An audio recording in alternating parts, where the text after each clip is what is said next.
So, last night I went to the pub to meet two of my friends. And I walk in, and there's this guy at the bar. Looks like a bit of a lad, you know. Cut front teeth missing, quite stocky. About my height. He goes, alright. He goes, yes, mate, yes, like that. And I've looked at him and I've gone, alright. He's gone, yeah, I'm going to get you a drink. And I've gone, I'm thinking, is he chatting me up? What is it, right? So, you know, like, yeah, I'm like this. No, it's alright, mate, you don't have to get me a drink.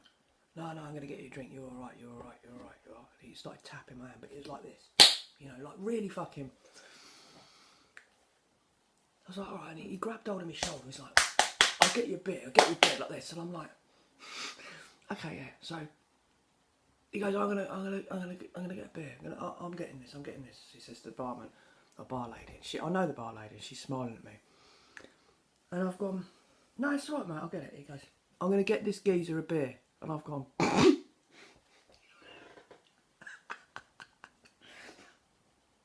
no, I'm gonna get him a beer. I want to get him a beer. He's good. He's all right. He's all right. So he buys me a beer. And he says to the lady, he goes, I'm going to get him a beer. Well, she's a woman, but you can buy her a beer if you'd like to. And he like looked at me. I went, I'm trans. It's okay. Don't worry. I'm gay. Lesbian anyway. Oh, I don't care if you're a man or woman. I think you're all right. And I'm like looking at him, I'm like, what the fuck is going on? So he's then gone. He's told me this story about his mate died 3 years ago to that day, and he was in the pub having a few drinks. But his mate would have really liked me as a person. He goes, I just knew you was all right. So I said, all right, respect. Tapped his hand, took the beer, walked off and sat with my mates. He come round and said hello again, walked off. It turned out I'd been in the pub all weekend. So anyway, the landlady comes round, or one of the bar staff comes round. She comes up to me, she goes, yeah, he's all right.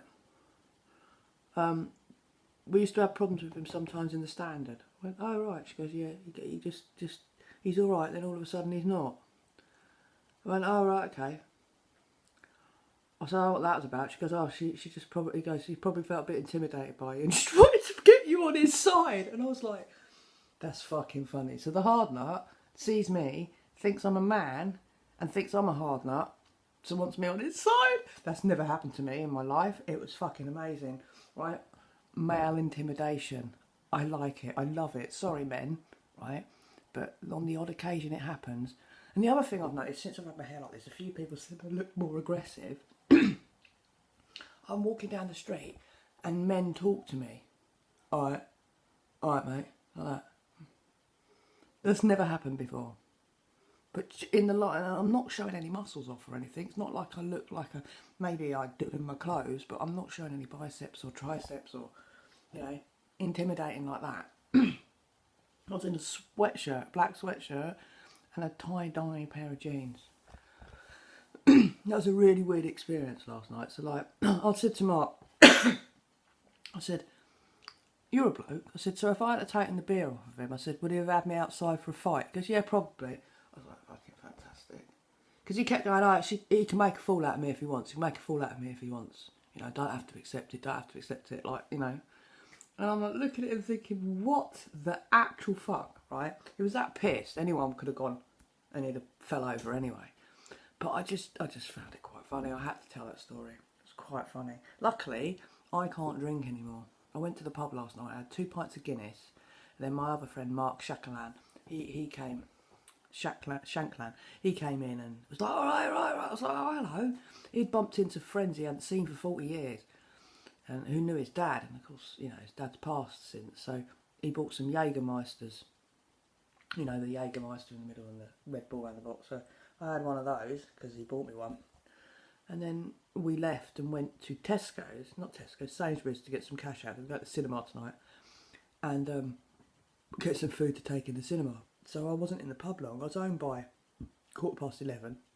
And I had, 2 pints and a Jägermeister. Well, I woke up this morning. Well, I done a workout yesterday. I was so dehydrated. I'm like, shit, that's what it is then. So if I go to the pub on a day where I've worked out and I haven't drunk 5 litres of water, the hangover, just the next day my body's like, what the actual fuck have you done? I can't drink anymore.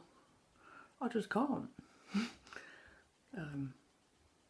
That's why weight training, not because you don't want to put on weight and they're, you know, they're liquid calories. It's not that. It's just you can't.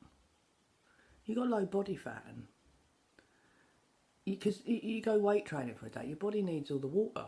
You have to drink a lot of water to replenish your muscles, because your muscles, basically, it's friction, isn't it? You know, like when you do this, the surface gets warm, and it's the same when you do this with a muscle. You know.